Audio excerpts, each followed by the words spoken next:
Aqua. Tobago and Aqua. Aqua water. Yeah? The water?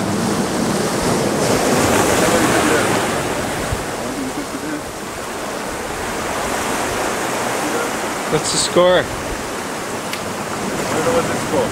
Huh? 101 for 2.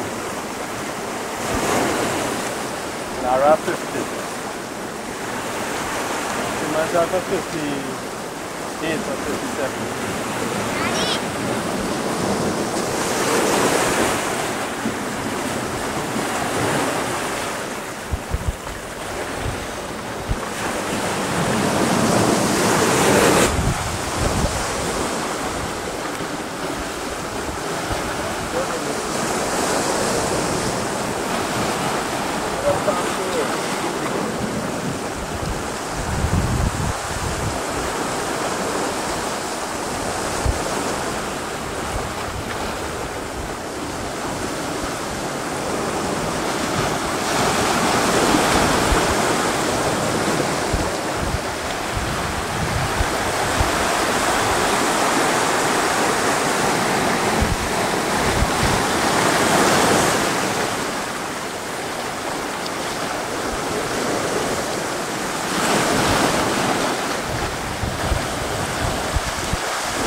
Okay. Put it up on.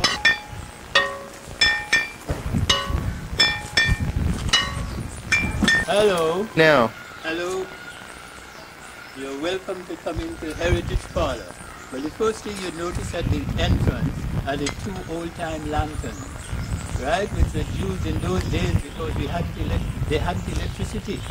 Then you'd find right here the the visitor's bell to gain entry. You first would take the hammer up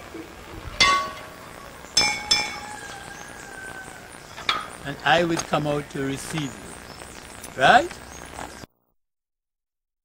There you'd find the time boot. The time boot indicates that we open from 9 to 5 daily. It's free entry, no cameras, no smoking, no alcohol. A maintenance box inside. Thank you for your gift. When we are closed, you'll notice the closed, but when we are open, you'll notice open. Right? So we are open right now. Okay. Go. You'll notice the name of the building really is cozy and comfortable. In other words, we have here Tobago dialect, C-O-S-Y, C-O-M-F-Y, cozy, comfy. Right? We go a little further on now. Okay. Come, let's go up.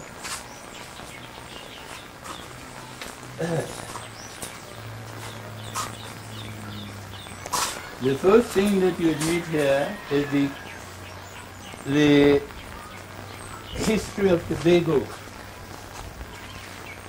In 1885, the downturn of sugar crisis, Tobago in a state of depression. 1889, January the 1st, Tobago became a ward of Trinidad under Governor Sir Herbert Jerningham. Population of Tobago, 18,353. Revenue, 8,000 pounds, 8,605 pounds, 10 shillings and 3 pence. Expenditure, 9,253 pounds, 4 shillings and 5 pence. Imports, 23,403 pounds, 19 shillings and 7 pence. Export, 19,371 pounds, 9 shillings and 10 pence. Crop produced, sugar, 22,382 hundredweight. Rum, 3,432 gallons. Molasses, 7,360 hundredweight. Coconuts, 547,312. Copra, 31 bags. That was the economy in the year 1885.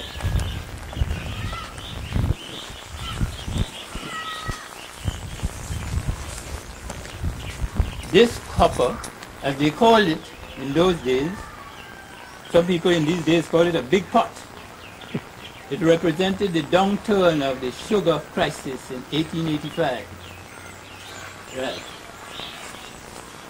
It was used in the slavery days as a yin pot for cooking ground provision, weddings, conconte, farine, after crop set wakes, cassava bread, and August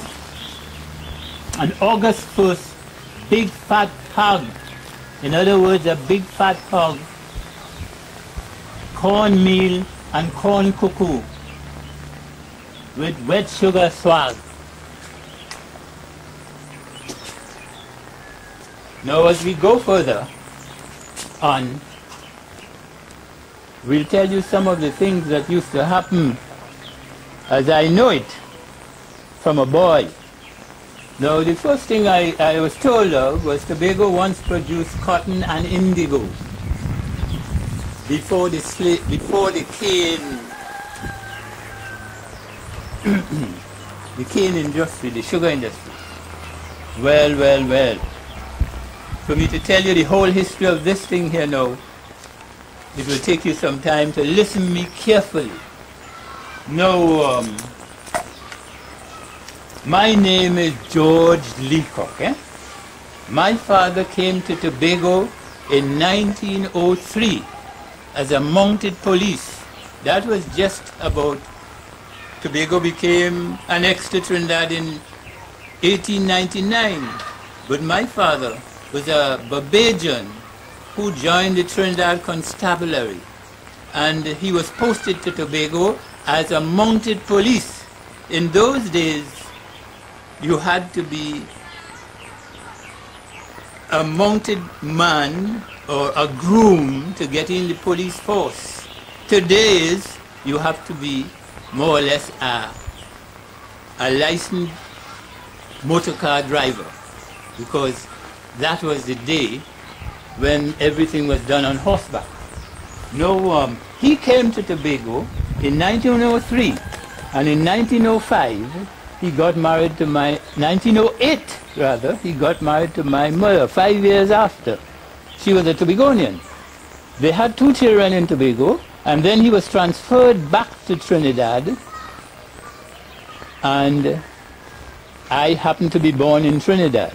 In 1923, they transferred him back to Tobago, and at that time I was 7 years of age.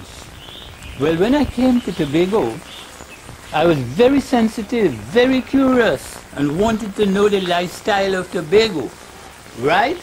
So I started digging, because I left Trinidad with everything: motor car, trams, trains, good roads, water, telephone, everything, electricity. But when I came to Tobago, it was very kind of, you know, they say primitive, but they hadn't these things, eh? So then I got very curious more, and I wanted to know the lifestyle of Tobago, because I was very sensitive, a policeman's son, you know. So, you know, I had to be very curious. The first person they introduced me to in Tobago as I got here was Lydia Martin, a perfectly white woman, white. Well, I got more curious, and I wanted to know, how could a white woman be my great-grandmother? But I was the darkest in the family, and they used to treat me black. They had a trend that in Tobago, I don't know, Trinidad may have had it too, that as long as you're white, you rule, you're above all. So I had to do all the domestic work and all the running around because I was black. But my father was my color. No, I got from her that her father was a Scotchman, and her mother was a domestic slave. They were the owners of the Franklin estate. So the Scotchman and his family were the owners or operators of the estate. And Lydia, well then, her mother was a domestic slave there, and perhaps, well, that I believe is the way she came back. Well, you would notice here that there's a copper here, over 300 years old, which was used then for manufacturing of sugar on her Franklin estate. After the sugar economy crisis, this copper was given for a wedding present to her daughter, Emma Gordon Armstrong, and son-in-law, George Matthias Armstrong, to be used for collecting rainwater for domestic use at home, Rockley Vale. Other items of furniture still exist. Check inside. The copper removed to this location the 22nd of the 3rd, 91. That was the time during my collection I brought this here. Well, it cost quite a lot of money to put it in this position here. No, I further used to question her. No, she taught me this song here, as you would see it. The slaves sang. No, during the time when they used to be manufacturing the sugar, they had to be keeping the fire burning under the copper wood fire, which was lit by a flint stone. And this fire had to be going all the time. So when the slaves had the fire going, they would sing this song that they made of themselves. Put wood in the hatch hole. Make fire in the copper hole. In other words, you see, fire down below. Now they would sing that song in that way when master is near. But when master is not there, they would say, put wood in the asshole. Make fire in the copper hole. Fire down below. If they had sung it that way in his presence, they would get licks. No.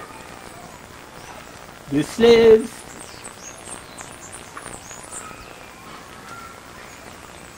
names that she recalled to me. Now the slaves came to Tobago without names, culture, or religion. They were not allowed to use their own names. So according to how they perform on the estate, they would be given names. Some of them carry the names of their masters. But in this case, you see Mary Jig Jig on top, Pwan Pwan, Erin Akoko, Joe Berry, Kwako, Kankana. Well, Mary Jig Jig was a very good jigger when they beat the drums. So they gave her the name Mary Jig Jig. That's how the others got their names. Well, I'll go on with a little more further for you. After the sugar crisis, these people went away and they left the estate with Lydia and two others. Well, the estate was in debt and they lost it. Well, due to the color of Lydia's skin, white, that was priority in those days. They made her matron of the Scarborough Hospital, that same hospital. Then she took on Emma with her as a nurse. During the time they were nurse and matron at the hospital, they controlled the whole hospital, but no black people was allowed there.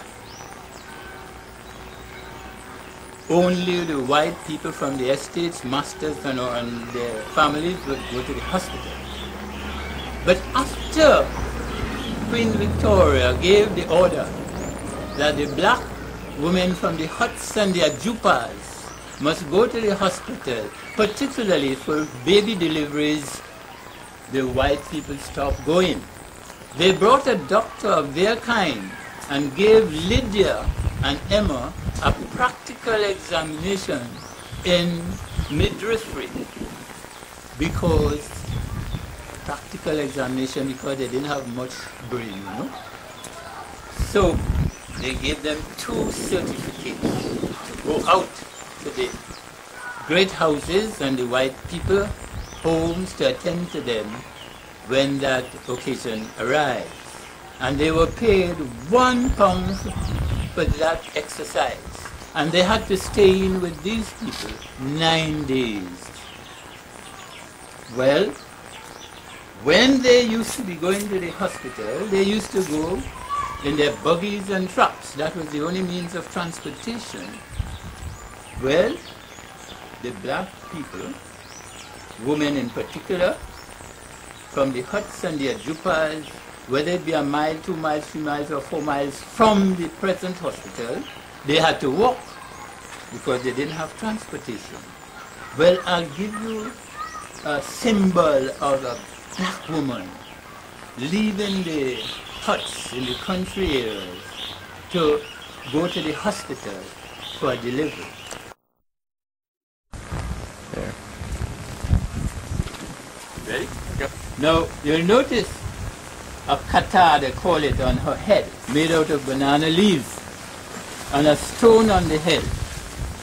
Now, I could have put a heavier stone, but this is the way you used to do it in those days. I saw it of myself. A woman would leave the village. You notice I have here, look at it. Important, ask why? Big stones, eh? The heavier the stone is more effective on her system. It controls the birth of the child on the way. The heavier the stone. So you would see the African woman going to the hospital with this heavy stone. And don't forget, she had a little bag they called the Georgie bundle with things in it to attend to her baby. Right? In those days, they did not have earthenware, so they had the calabash. Right? Well, she would go to the hospital, and there she'll have her baby. Now, going back to Lydia, Lydia, we couldn't trace her age,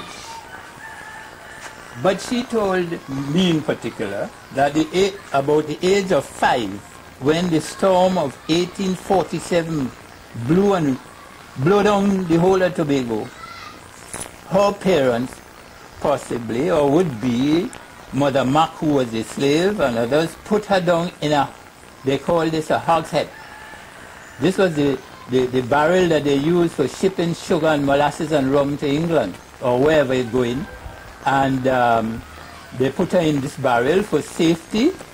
And this is Tobago dialect. They roll her down Ma Betty Gully. That is somewhere on the estate, for safety. After the storm, her mother called, Liddy, Liddy. She said, me there. The mother said, we shot. She said, safe and sound in a exit. That's how she survived. That's how we trace her age. Well, getting back to her now, leaving the hospital to go home after that episode. Now,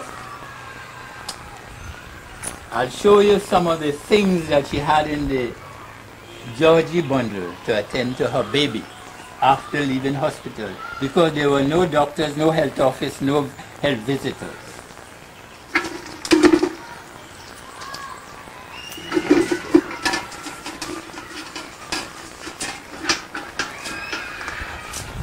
Now, in that bundle there, Georgie bundle, she'd have a little calabash. This is it. As I told you, they had no earthenware in those days to bathe the baby.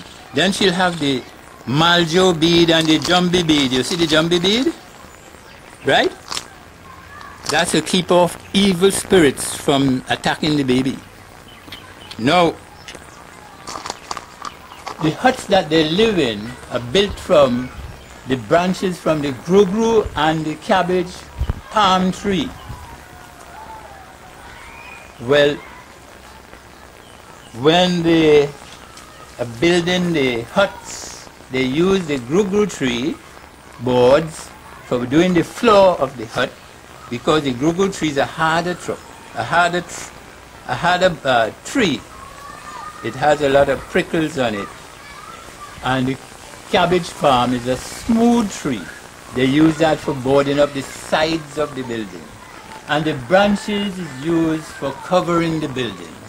Right? Well, they will cut those trees down and leave them on the surface of the earth for a couple of weeks. During that time, a beetle would lay an egg in those trunks, and that egg will develop into a very fat caterpillar, greasy and fat. And they call that caterpillar, the African way, a tumbo-warum. That tumbo-warum would feed on the heart of the cabbage and the grugru tree. Well, after a time they get so fat and greasy that these villagers know when to go, and they will go and dig those caterpillars out of the heart of the trunk of the tree. When they get them, they'll put those from the cabbage tree by itself and those from the grugru tree by itself. They would melt them in the pot, fry them in that same big pot separately. They would use some of the oil for the flambeau, and they would preserve some of the other oil, reserve it rather, in different containers. This is from the cabbage tree, a smoother oil, and this is from the grugru tree, a rougher oil. You see? You notice both of them, different colors? Right. Now the oil from the grugru tree is to anoint the boys, and the oil from the cabbage tree to anoint the girl child. So she said, if you see by chance a girl is playing boy, rough and tough and doing the things that a boy would do, they make a mistake. And if the girl playing stupid and playing foolish, if the girl is playing boy, you hear? They would know that it's a mistake they make by rubbing her with the wrong oil. And if the boy looking dowdy and chupit and playing girl, you know, doing the things that girls do, they make a mistake with the oil. Vice versa. You get it? Right. Right. Now let's go down to the other parts now. No, you know. No, you notice that some people come at your home and say, Mr. John or Mr. Jerry or Mr. Cook, I just come for a few minutes, not for long. And they always tell you, I just come for fire. It's an African dialect. Eh? Now, if this fire happens to go out, that they out light with the flint at any time, because that fire has burned for months, if it go out, you will hear Joe Berry say, Kwako, run by Mary Jiggle, go blow fire. Come quick. That is an African dialect that people come and they use it and they don't even... Well, that is so far, eh? Now, if she noticed that in the home era, as they would say, that the home is being tormented by evil spirits, Sokonya, Jobless, Dwen, and other evil spirits knocking about, disturbing them, they would leave the home yard area. Every yard had a calabash tree for a special purpose. Now, they would go down to where the slaves, old slaves were buried, and they'll cut 3 whips from the calabash tree. These are calabash whips with 3 sprangs, and they'll go down to the grave where the old slave was buried and beat it 3 times and call the name of the slave, whether it's Kwako, come Kwako, come see what happened in the yard, Jumbie there in the yard, come move them away. When they are satisfied that that has been removed or corrected, they go back to the grave and return them the same way. Now, if they notice that that thing still continues, there is a fowl in the yard that they call the sense fowl. People just call it sense, but it's sense fowl. They have a way, they use that sense fowl as a medium. I'm going to show you something.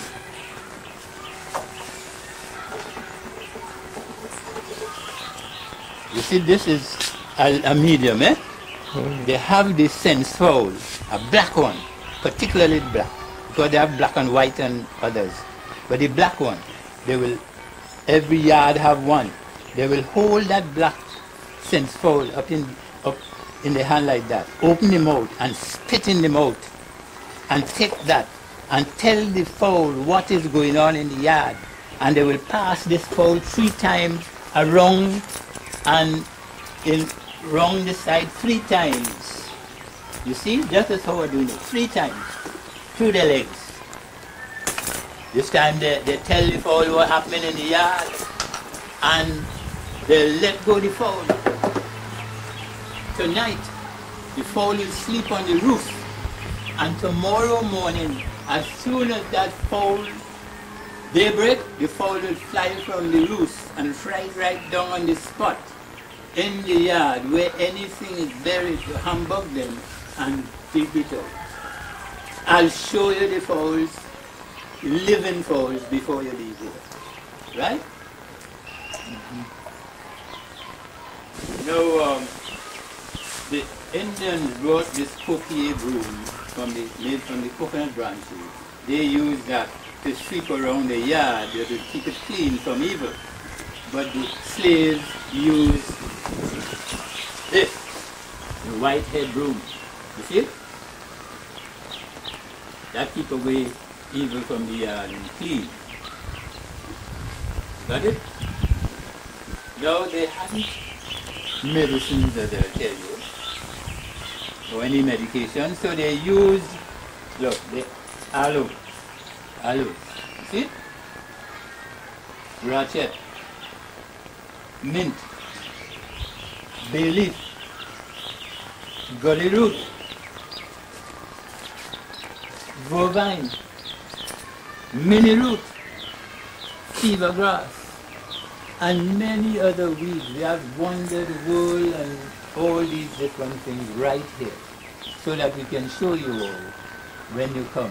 This is the cane, as you all must have known it in those days.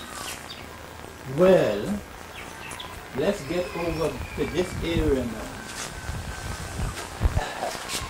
You read that sign up there?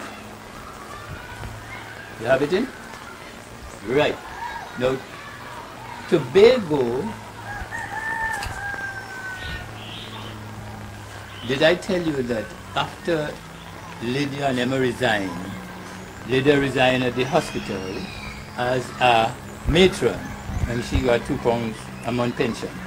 And Lydia and Emma resigned as caretaker of the Scarborough Rest House. She only got a couple pounds, it's written there, as her pension.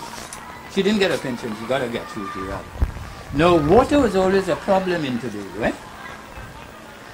That's why Lydia thought of giving her daughter this copper from the estate for the purpose of keeping water during the dry, for when the dry weather come in.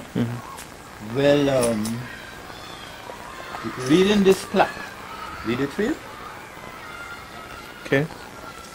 This coral water filter, a coral drip, there was a dysentery epidemic on the island in 1912 caused by contaminated water. All churches and schools were converted into temporary hospitals. Many lives were lost. There was no pipe-borne water then. Coral water filters were imported from Barbados and were installed in government buildings and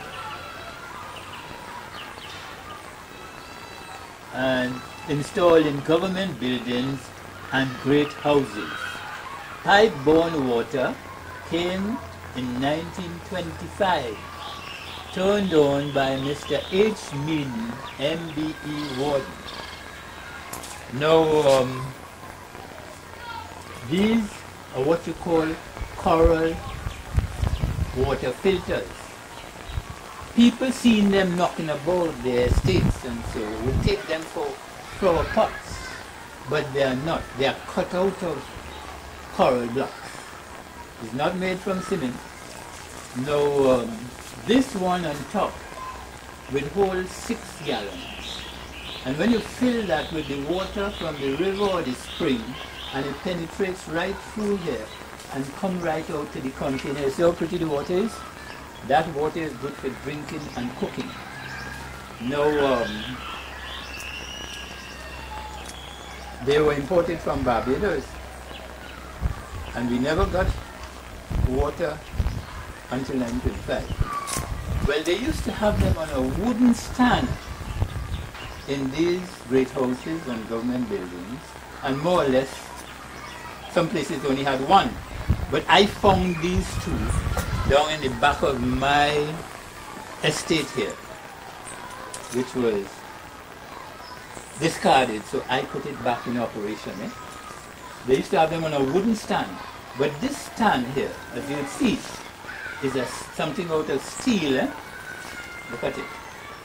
It was belonging to an uncle of mine by the name of Ralph Donaldson. He operated an aerated soft drink factory. They call it sweet drink factory in his day.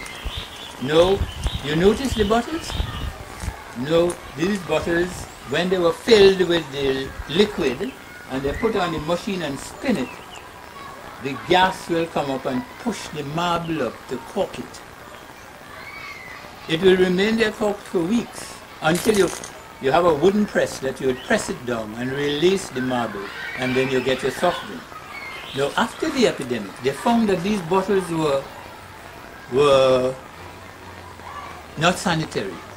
So they sent the wardens off to break the heads off, to stop them making it. I kept one. I noticed in the papers a couple of weeks ago in Trinidad, they were offering somebody in some museum or whatever, offering $500 for one of these bottles. I have it.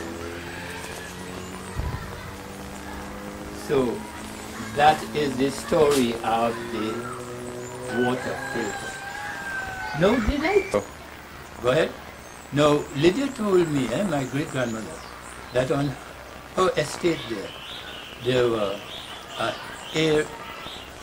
on each estate that she knew about, but particularly hers, they had in some estates 3, 5, or 7 stalwart big slaves down in the breeding unit. Those slaves were kept there particularly for replenishing the stock. Just as how you would take a horse out to the stables for, well, when a young girl slave reached the age of puberty, she's sent down to the breeding unit to be served by one of these big slaves. But before she goes to the breeding unit, she has to go to master's quarters for the first exercise. That is how my great-grandmother came a white woman. That is true.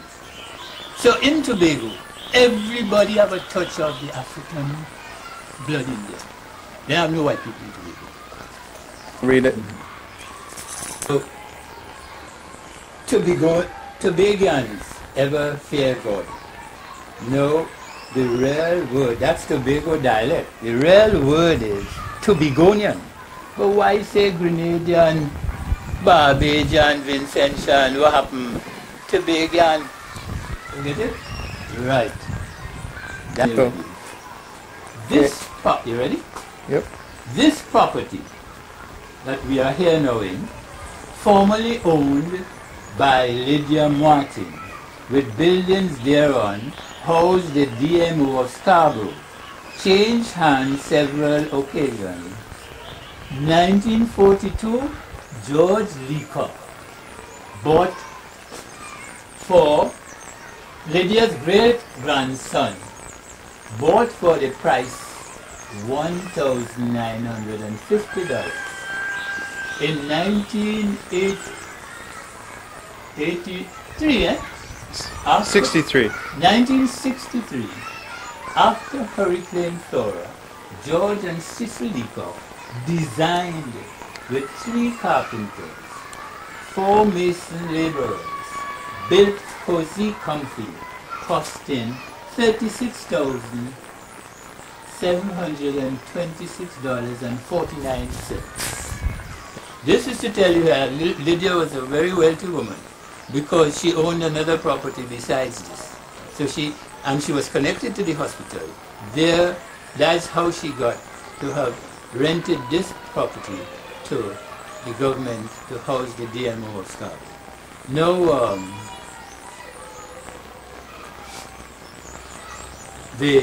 so the entire property is within the history of what I am explaining here to you today. Inviting you all into exhibit number 2. Now, this is me here in formal wear. See me? And look at the written dialect. They have a little French, English, and Tobago dialect. Now, it's inviting you into the parlor, the interior area of the parlor. Now, you notice on top mark K-I-B-O-W, Kaibo. Now, when you meet your friend, normally you say hello. But in Tobago, they say, in my day as a little boy, they say Kaibo. It's a part of French because a boy is a male and a belle is a lady. Make say now you come. Why only now you come? That's Tobago dialect. It better late than never. Better late than never. What say you see and hear about? Whatever you see and hear about, tell Trawan. That is the way they used to give out a dead message in law.